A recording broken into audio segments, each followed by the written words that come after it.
the real reason why you can't seem to gain weight. I'm gonna let this be known before I even try to talk about anything. This video is not sponsored. I'm not gonna try to sell you a coaching program or a mentorship or anything like that in the description. I'm just here to tell you what I know and to try to help you guys out, because it's a weird space in the fitness community, especially when it comes to giving advice and taking advice and what you should and shouldn't do. So I'm here to just let you guys know what I think you should do from my experience. Now, I'm not saying take what I say, run with it, and only believe this. I think it's best to get your information from multiple sources, multiple kinds of sources.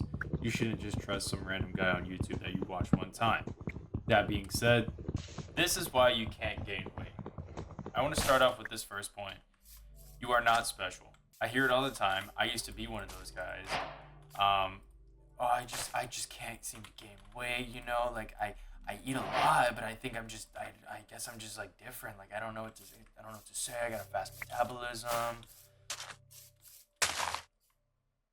Let me stop you right there. You are not special. If you were special, you wouldn't be questioning anything, really. If you were special, you would be, with the special people. I'm not talking no short bus, but I'm talking about just with the elites, with the people that are really up there in life. Now, I know this kind of topic is always floating around whenever people bring up the fact that they can't gain weight, but it's simple. We are all human. We all run off of the same sort of laws, which is just physics, really. Nobody is an outlier of thermodynamics, okay? And if you are, you need to get put in like a lab somewhere and turned into a fucking Olympic gold medalist, because there's no fucking shot that you're just sitting here watching YouTube. Okay? Do you get where I'm coming from? One of the most common things you'll hear is, oh, I eat so much and like I still can't gain weight. Well, if you eat so much you still can't gain weight, chances are you move a lot. What a lot of people don't realize is moving isn't just walking on the treadmill for 30 minutes, or going to the gym for 2 hours. Moving is pacing back and forth in your kitchen. Moving is fidgeting with your fingers. Moving is bouncing your leg up and down. Moving is walking through the hallways just trying to get to your next class. Like you are always moving, whether or not you want to be, And with that comes using your calories, using up your energy, and hence why you can't seem to gain weight. I used to be the same way. I had a pretty physical job and I was trying to get a little bit of weight, or at least maintain my weight, and I just couldn't find a good spot where I was able to do that. So I had to look back at everything, look at my calorie intake, look at what I was doing, realize that I'm moving more now, so my calorie intake just has to be higher for me to gain weight or maintain this weight that I want to be at. Because that's just how it works. I mean, if you really want to, you could do a quick Google search, quick chat GPT, whatever you want to do, and you could find out really why. But the simple fact is, the more resources you put into something, the more resources it's going to be able to use. The more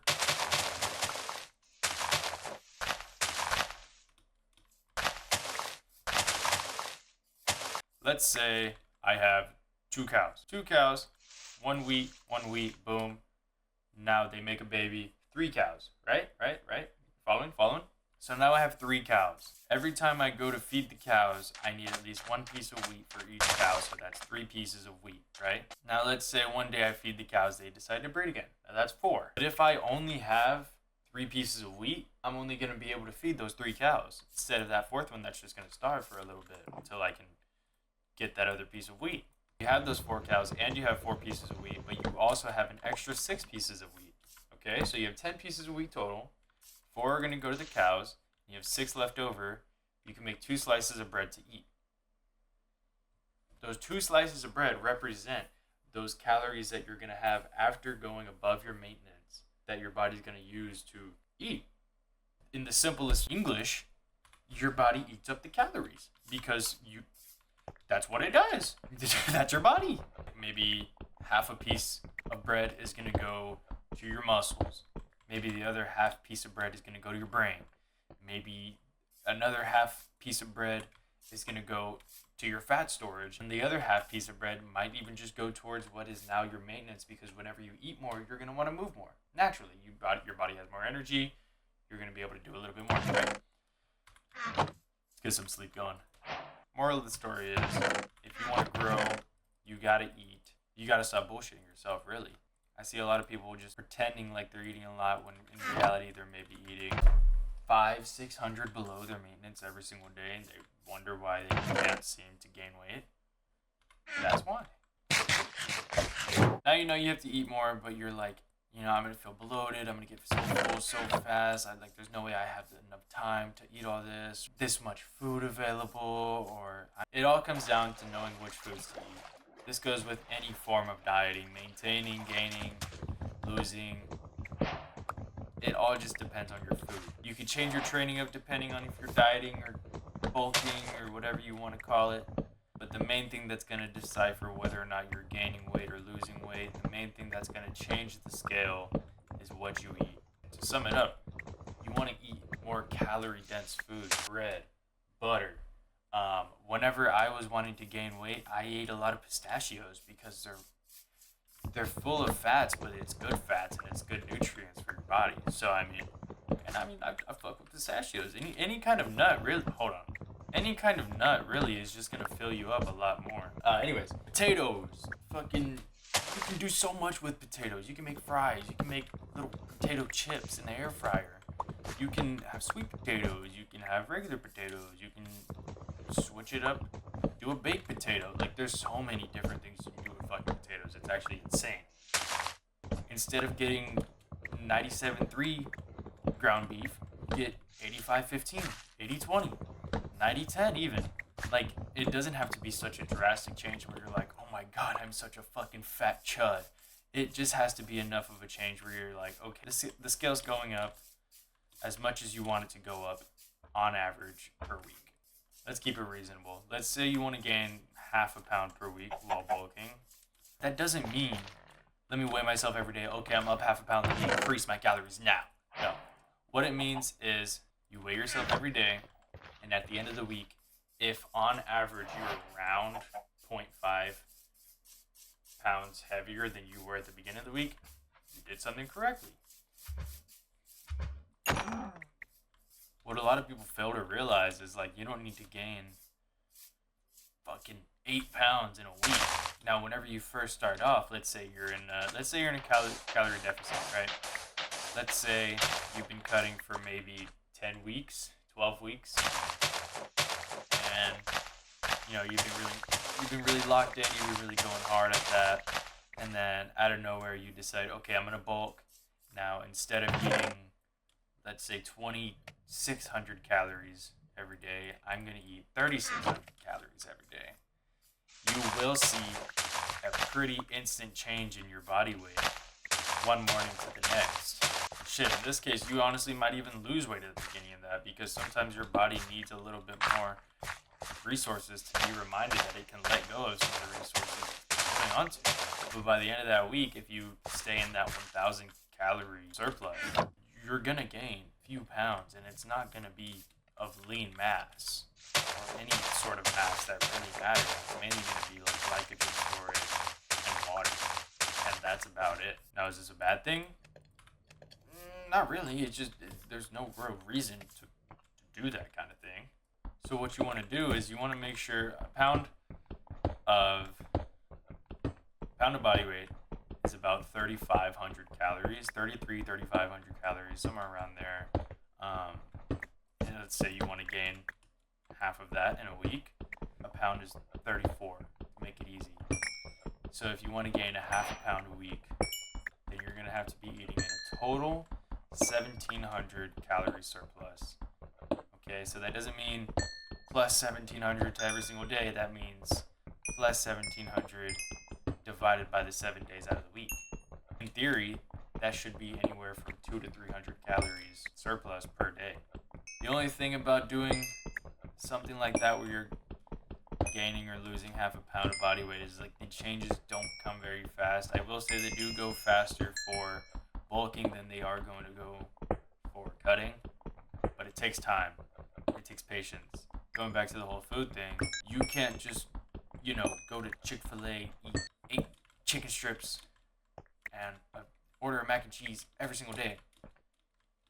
I mean, you can if it fits in your calories, but at the end of the day, like, is that really going to nourish your body as much as, like, some 80-20 beef, some ketchup, some fucking pasta with, like, maybe a little bit of potatoes thrown in there, and then, like, while you're cooking, you just eat some pistachios?